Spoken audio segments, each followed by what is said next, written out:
بسم الله الرحمن الرحيم والحمد لله رب العالمين وسبحان الله العلي العظيم والحمد لله رب العالمين الذي من علينا بنعمة الإسلام لا إله إلا هو الحي القيوم ونصلي ونسلم ونبارك على محمد خاتم النبيين المرسل رحمة للعالمين وعلى آله وأصحابه ومن اتبعه بإحسان إلى يوم الدين.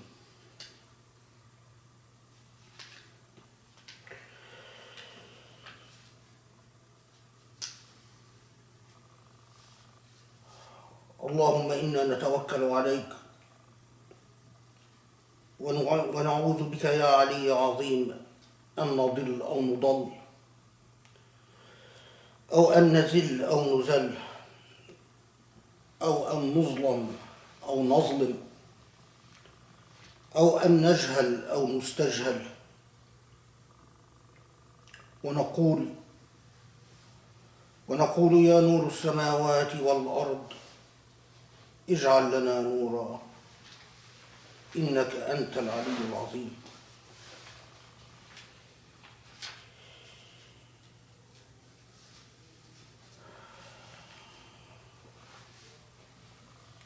سبحان الله تعالى.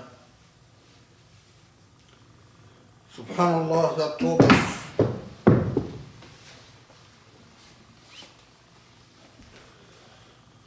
سبحان الله that told us وتمت كلمة ربك صدقا وعدلا. The message of your Lord has been completed in truth and in justice. The message of your Lord anchored in easily recognizable human qualities of truth and justice. The challenge to live as truthful people, truth with ourselves and against ourselves, truth with others and against others, and justice for ourselves and for others. The essence of the message of the Lord. The essence of the monotheism of Islam. And Allah subhanahu wa ta'ala warned us that it is no easy task to live in truth and in justice. And in fact, raised the question, أتدبرون القرآن أم على قلوب أقفالها? Do they not reflect upon the Quran, or is it that their hearts are sealed? The natural inclination for human beings is to avoid that which speaks truth to them. The natural inclination of human beings is to want to continue to live in whatever delusions they have constructed for themselves. Delusions that give them a momentary feeling of comfort. Psychological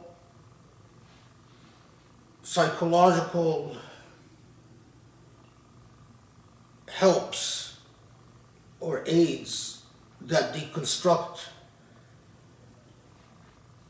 to prep themselves up to have that passing moment of feel good, a passing moment of feeling good. But life is far more serious than this. Life is not about a short fix in which we pop up or prep up our emotions, but about these fundamental challenges and fundamental principles, truth and justice. And life is about living a principled existence according to the constitution of a revealed book that acts as a constitutional document in our existence and for our existence, aiding us, but often challenging us, aiding us to plow through life, but challenging us to rise to its principles and rise to its standards, as difficult as that might be.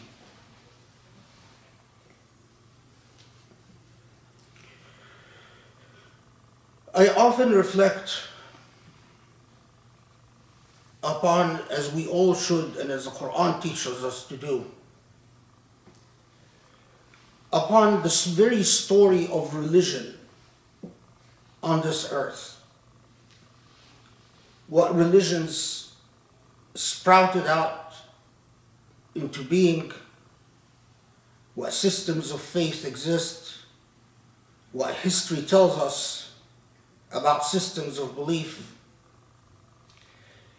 to better understand the role of Islam in this human saga, and to better understand our challenges as Muslims and what responsibility lies upon us.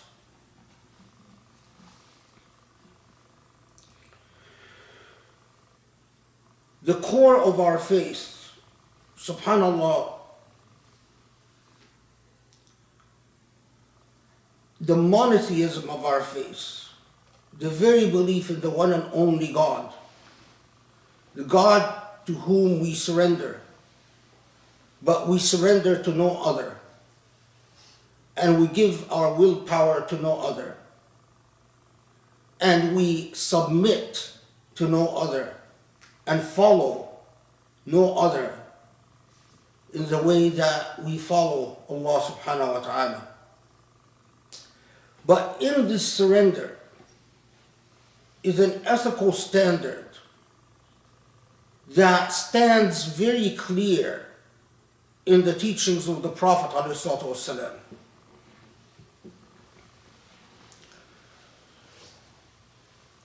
In one of the famous hadiths from our Prophet,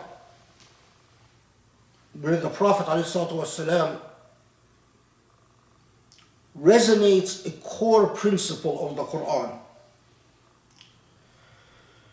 ألا أنبئكم بخير أعمالكم وأزكاها عند مليككم وأرفعها في درجاتكم وخير لكم من إنفاق الذهب والورق وخير لكم من أن تلقوا عدوكم فتضربوا أعناقهم ويضربوا أعناقكم قالوا بلى يا رسول الله قال ذكر الله. The Prophet ﷺ asked the companions, shall I tell you the best of deeds? Something that is far better with your Lord, before your Lord. Something that is most esteemed in status and position with God. Something that is better than wealth and gold and riches.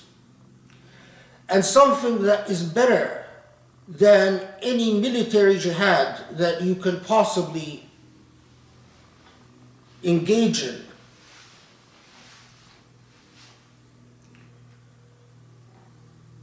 Of course, The companions say yes.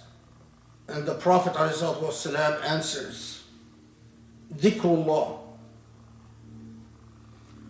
How often does the Quran, from the very first revelation, emphasizes Dhikrullah?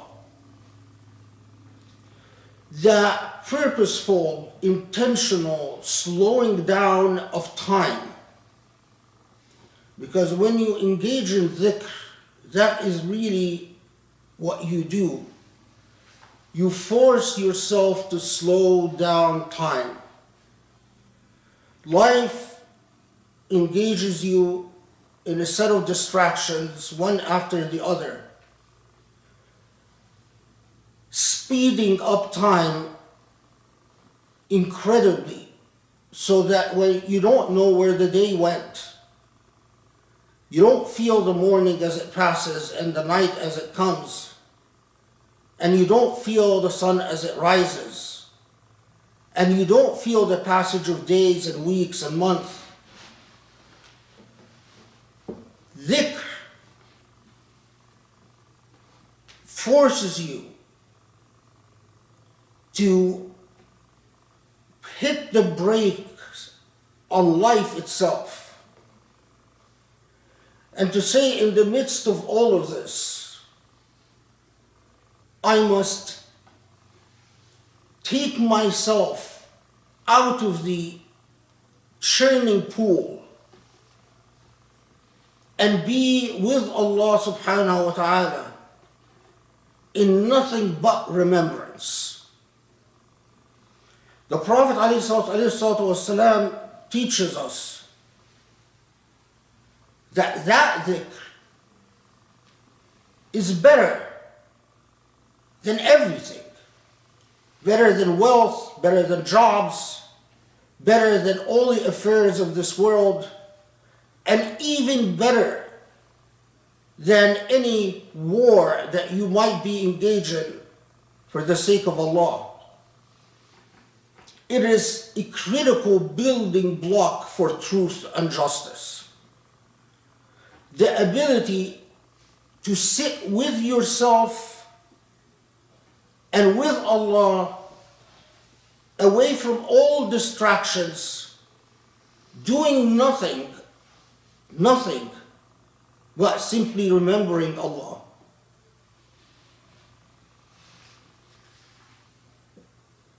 A basic and simple step, but not something that Muslims rarely engage in. For Muslims all over, but especially in the West, we don't teach our children the value of dhikr. We don't teach ourselves the value of dhikr. So many Muslims don't even know what dhikr can possibly mean. Although, if we wanted to follow the sunnah of the Prophet ﷺ, as I've said repeatedly in many contexts, this is the sunnah of the Prophet. You cannot get more core and more basic about what the sunnah of the Prophet ﷺ was than dhikr. Simple dhikr. Not rak'ahs, not the formality of prayer, but the informality of dhikr, of being with God, conversing with God, communing with God.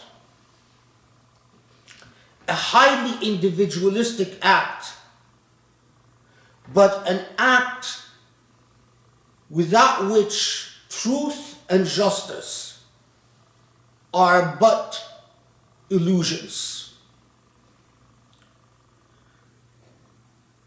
It is the nation, it is the people of dhikr that can have the purity of heart and purity of soul to even conceptualize or start to conceptualize what truth and justice might look like.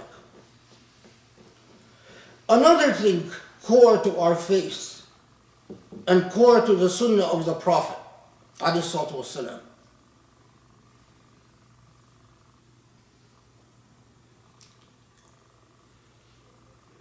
A companion of the Prophet ﷺ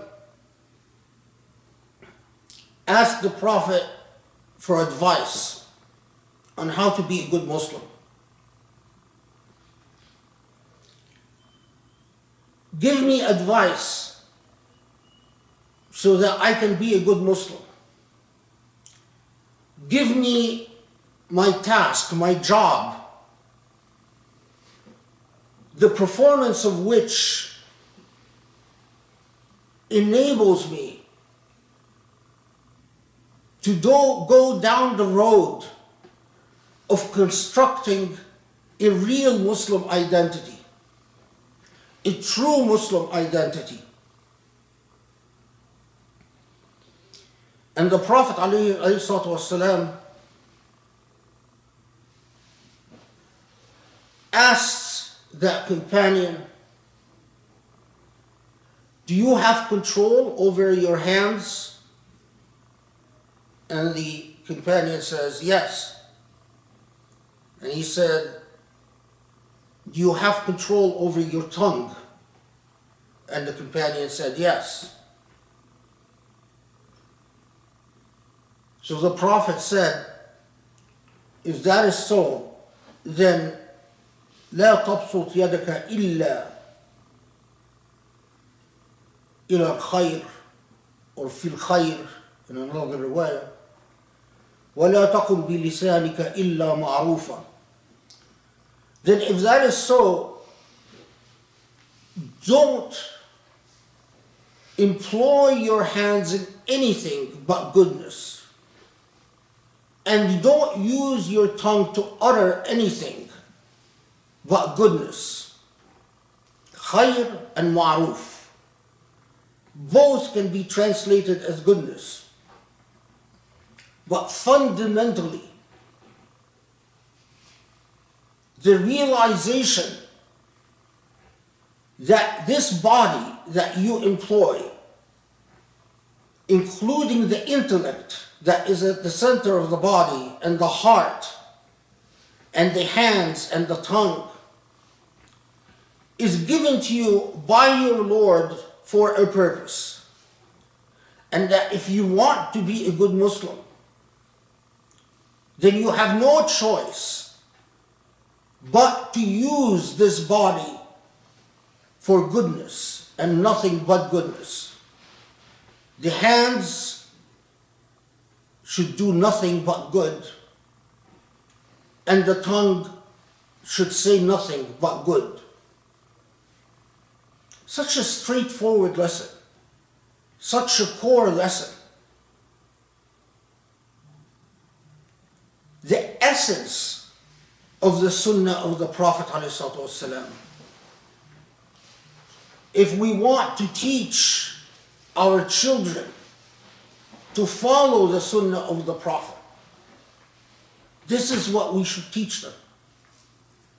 This holistic picture where the Quran challenges us to live by its constitutional standards, and the Prophet ﷺ teaches us truth within, truth with ourselves, and truth with others, which can only be strengthened and built up when you are comfortable with yourself, when you are able to be generous with your time and your material possessions, and spend both fi dhikrillah, time and material possessions, become a form of dhikr.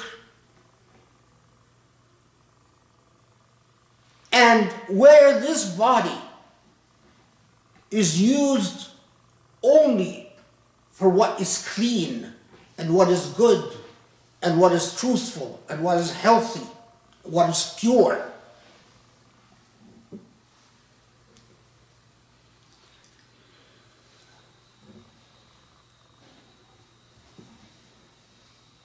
this is the monotheism that was given to humanity. And let's be very clear, because so many Muslims lose sight of the fact that they are the only true bearers of the monotheistic message on the face of earth.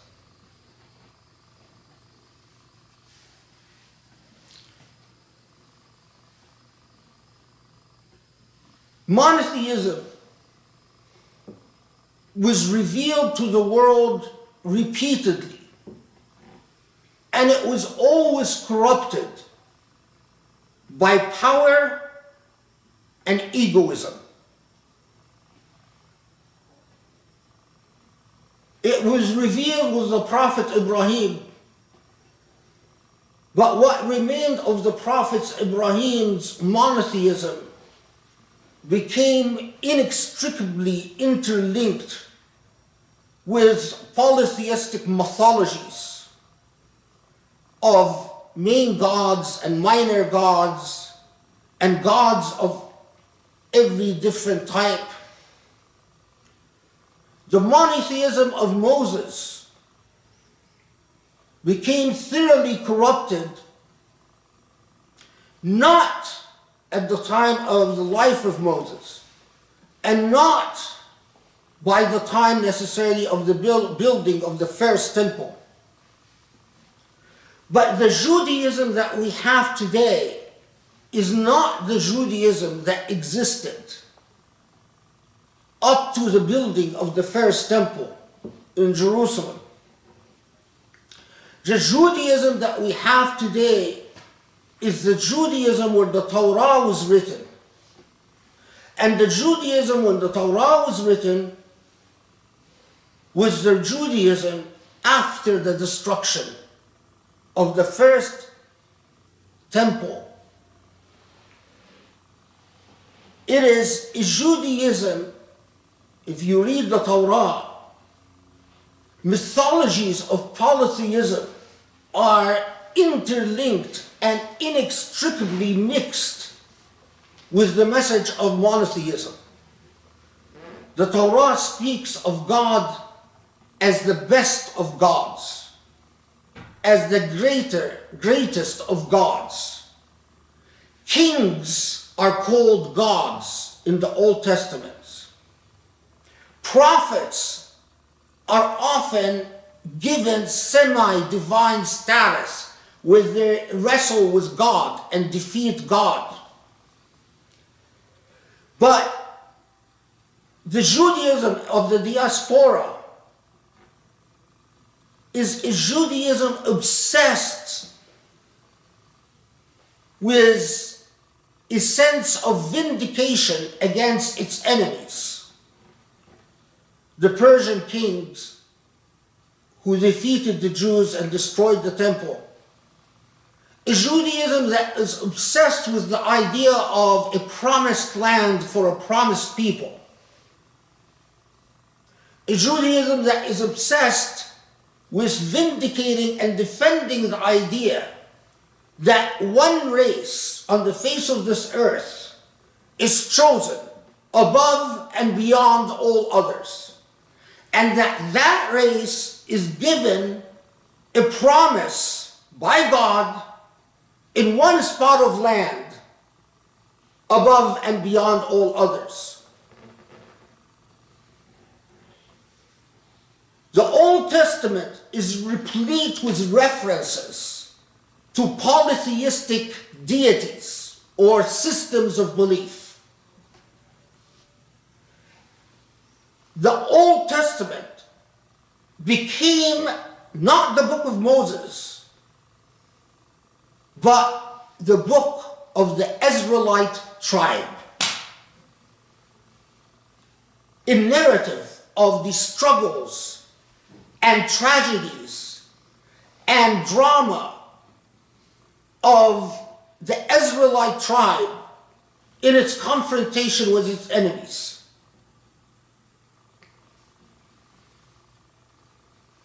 The monotheism of Moses was unsalvageable. There is no way that you can read the Old Testament, leave alone the Talmud, and come out believing in a coherent monotheism. It is a monotheism of its chosen people and its promised history that leaves a very serious question as to truth and justice. Well, how about the unchosen people? And how about the people that live in the so-called promised land? You can read for yourself what the Old Testament says about what you should do with those that you find inhabiting the so-called promised land. The Old Testament is brutal in the way that it speaks about what should happen to them. Kill all the men, enslave all the women and children, kill the babies if you wish, bash their heads against trees. It is not the monotheism of Moses. Critically, keep in mind that the Judaism of the Jewish tradition that exists in the books of the Old Testament is a Judaism that was written during a period of military defeat. Now, Christianity didn't fare any better. The monotheism of Jesus, alayhi salam, quickly confronted persecution and defeat. The early Christians were a powerless people. But that's not the Christianity that we have today. The Christians of Jesus Christ were not the ones who wrote the Bible. The Bible was born after the first generation that experienced Jesus Christ himself. The monotheism of Christianity quickly had to make amends and make peace with and adapt to the power structures of its age. The prevailing polytheism of the Roman Empire. In order to survive at all, once again, God needed shafi'in or shufa'a. God needed interceders. And the interceder became Jesus Christ. Once again, the logic of polytheism that God is only appeased by sacrifices. Polytheism demanded sacrifices, including human sacrifices, not just animal sacrifices. And very quickly, that Christianity succumbed to the logic of that polytheism and adopted the idea that what better sacrifice than the Son of God himself. So it is the Son of God that intercedes for us with God. And it is the Son of God that is the sacrifice to appease the God. By the time Christianity gains political power, when Justinian converted to Christianity, it was already too late. The system of belief in monotheism has become interlinked and mixed with polytheistic ideas and polytheistic theology.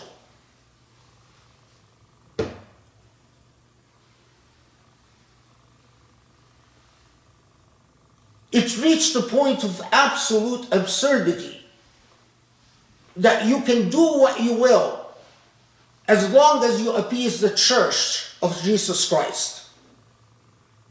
And even after the Reformation, you can do as you will, as long as you accept that Jesus Christ sacrificed himself for the grand deity.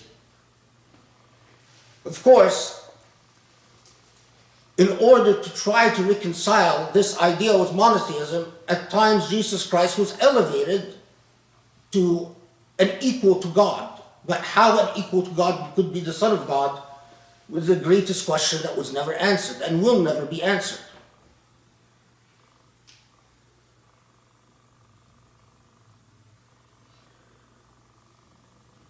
Notice that till our very day, the colonial period was an aggressively missionary period on behalf of Christianity. Christians, while they divorced Christianity from the affairs of the state in the West, in Europe, they colonized the world to spread the gospel. And around so many parts of the world, they did spread the gospel. But it was an odd gospel, because it's a gospel, its version of truth and justice was that you could massacre people in the millions. You could enslave people in the millions. You could colonize people in the millions. And all of that is consistent with Jesus Christ because Jesus Christ sacrificed himself for us.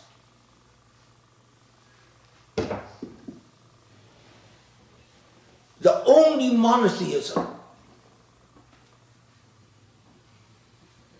that preserved its pristine pureness is the monotheism of the Quran. Power was not deposited in individuals or institutions, but in a book.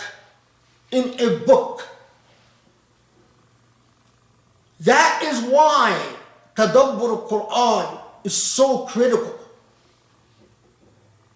Because it is when Muslims stop reflecting upon the Quran and lose their connection with the Quran, they might very well become like the Jews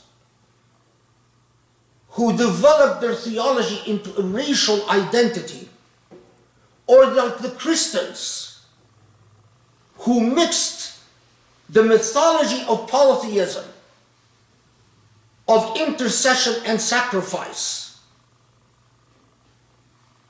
But yes, this is why I also believe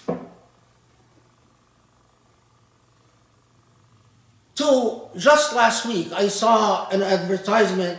Martin Kramer is holding an event in honor of Bernard Lewis and Fuad Ajami to discuss the clash of civilizations. The thesis that will never go away.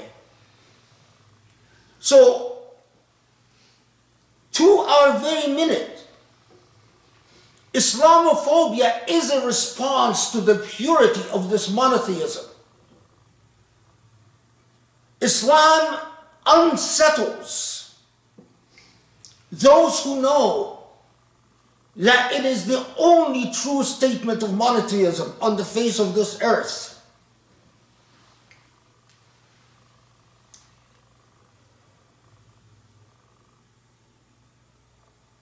What protected the Islamic message was not just the survival of the Quran, but the existence of a state that prevented the corruption of the text of the Quran,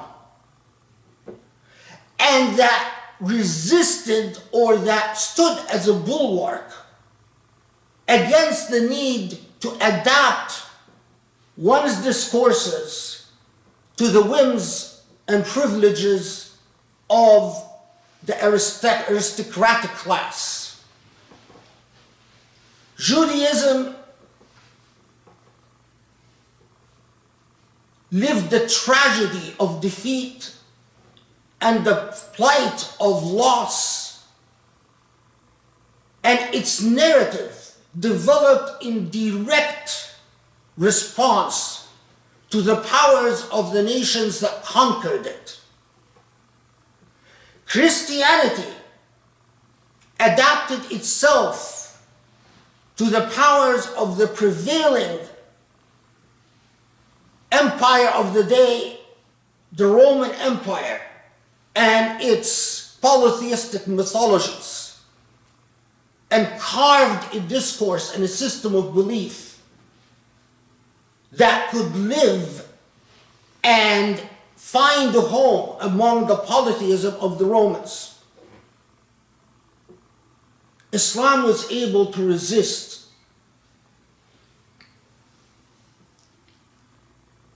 This is why we live a critical historical juncture. Muslims have lost their political power. And the only thing we have is our resolve and the book. What a test from Allah subhanahu wa ta'ala.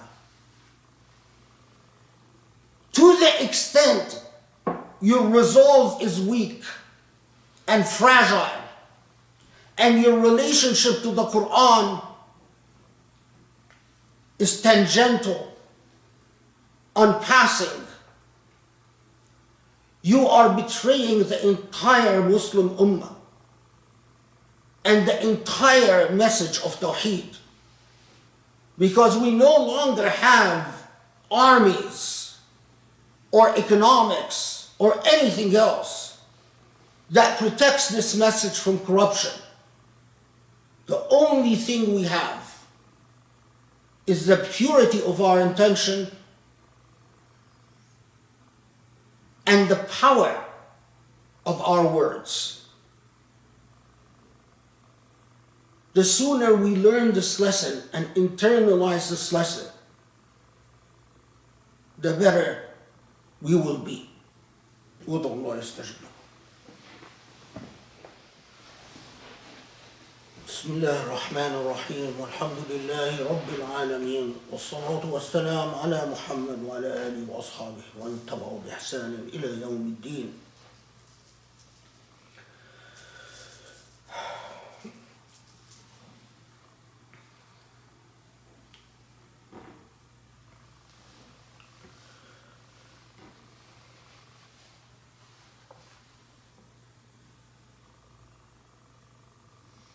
So often,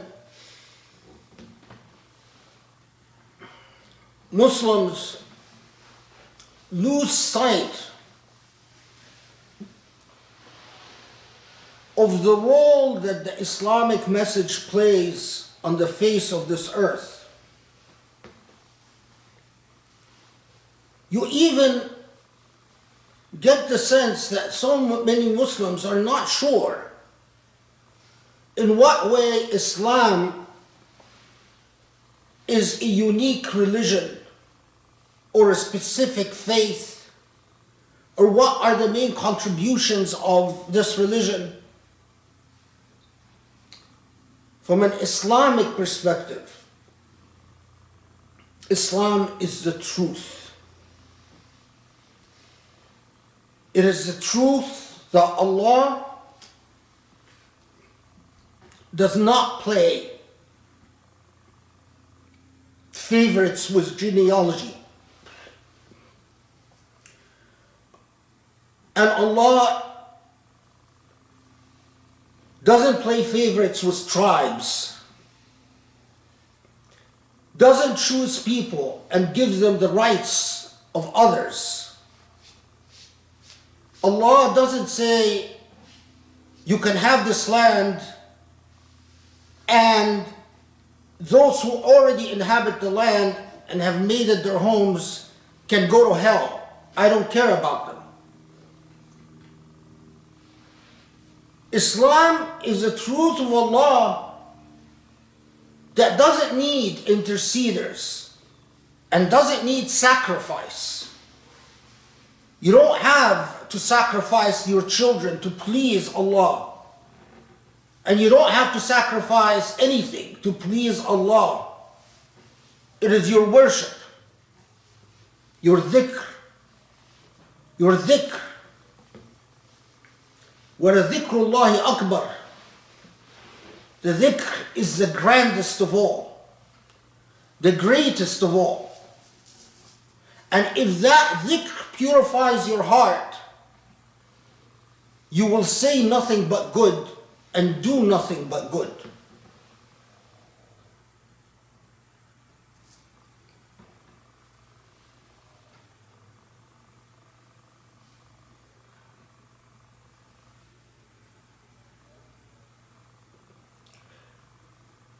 If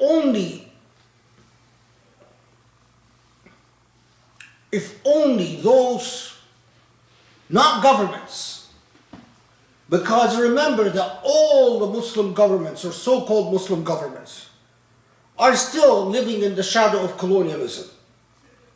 Their minds, their hearts, their institutions, their systems are still colonized. They are far removed from Islam as the colonial administrations that were appointed by the French or by the British or by the Dutch to rule on their behalf. They are still the colonial native. Muslim governments are still the colonial native.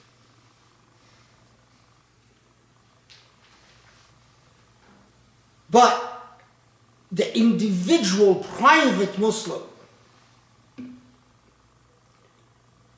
who must take responsibility for this religion and must spend in the way of Allah and must create the institutions of learning and must support the people of learning and the scholars of learning that are able to defend and articulate and clarify the beauty of the Islamic message and why it is truly taking people from darkness to light.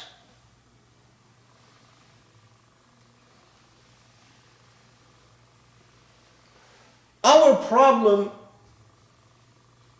is that the best of our intellects are left to rot, and worst of our intellects receive support and aid and are put forward to represent the Islam of today. And as the consequence of all of that is that every time Islamophobes come up with something, we are at a loss to respond. Your response is as good as the intellects that represent you. The reason we are at a loss to respond is because the people that we've put in charge to speak on our behalf for Islam, to put it simply, are not competent, are not sufficiently educated. They cannot respond to a Bernard Lewis or Fuad Ajami or Martin Kramer. Many of them are politicians through and through, but have nothing to do with scholarship. They know how to socialize with Christians and Jews and others, non-Muslims generally, to appease them, to smile and to laugh and be polite. But as their faith is being slaughtered by Islamophobia left and right, there is a new fad in the Gulf countries, by the way. A new fad in the Gulf countries where Islam was born. And that is the conversion of Gulfies to Judaism and Christianity. Just this last week, a Kuwaiti singer converted to Judaism very publicly and denounced Islam. And still, the wealthy people that live in Beverly Hills and in Orange County wonder, how does Islamophobia affect our lives? How does Islamophobia affect us?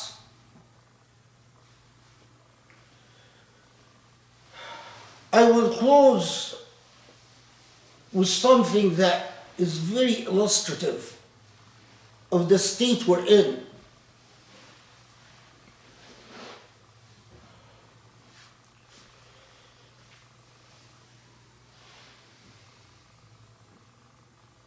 It hasn't been even that long since Biden was elected to office. Just the defeat of Trump and the election of Biden to office got countries like Saudi Arabia to release a number of prominent political prisoners like Lujain al-Hazlul and a few others, and Egypt to release a number of prominent political prisoners, all of them of the secular orientation rather than Islamic orientation. It is remarkable that these countries that position themselves as Muslim countries, as the ones responsible for the holy sites, that if the President of the United States was someone like Trump, then they feel comfortable slaughtering their own citizens without any reservation. And if the President of the United States changes to someone like Biden, then suddenly the same individuals that they told their own people were so dangerous that we could never release them, immediately, overnight, they're released. It tells you who truly governs and rules Muslim countries. Who is truly in charge of Muslim countries?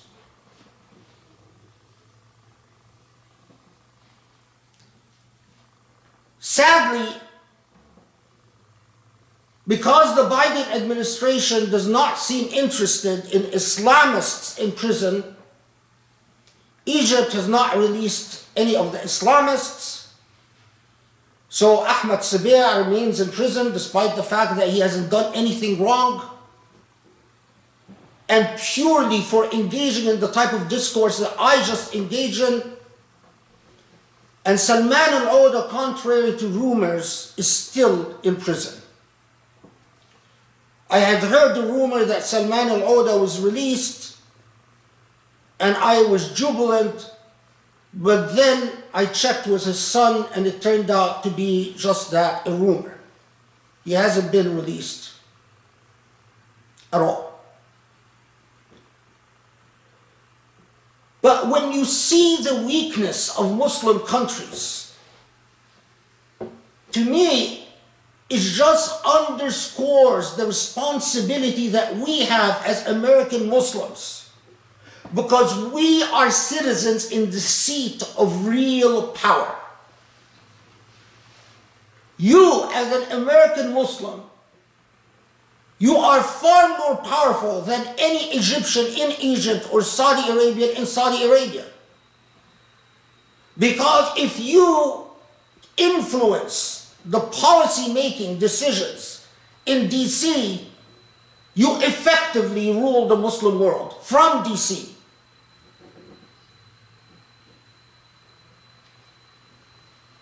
That puts a very heavy responsibility upon us. It is not at all different than those who understood to serve the Armenian cause from the United States, and look how the narrative of history about the Armenian cause and the Armenian genocide has changed just because of the influence of Armenians in the West. And obviously it is not at all that different from those who served the Zionist dream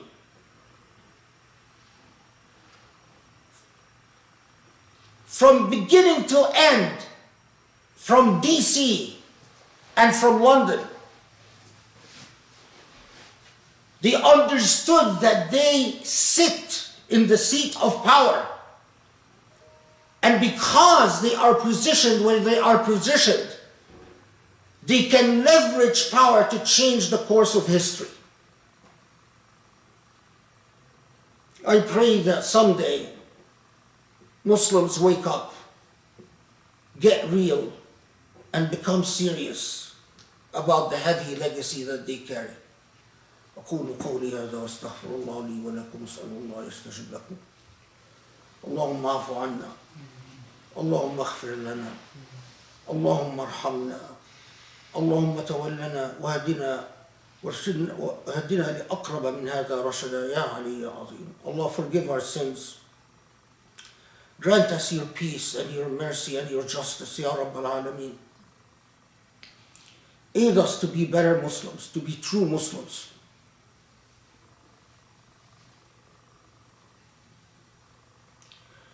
And grant us your favor and your blessings in all we do. وصلي وسلم وبارك على محمد وعلى آله وصحبه.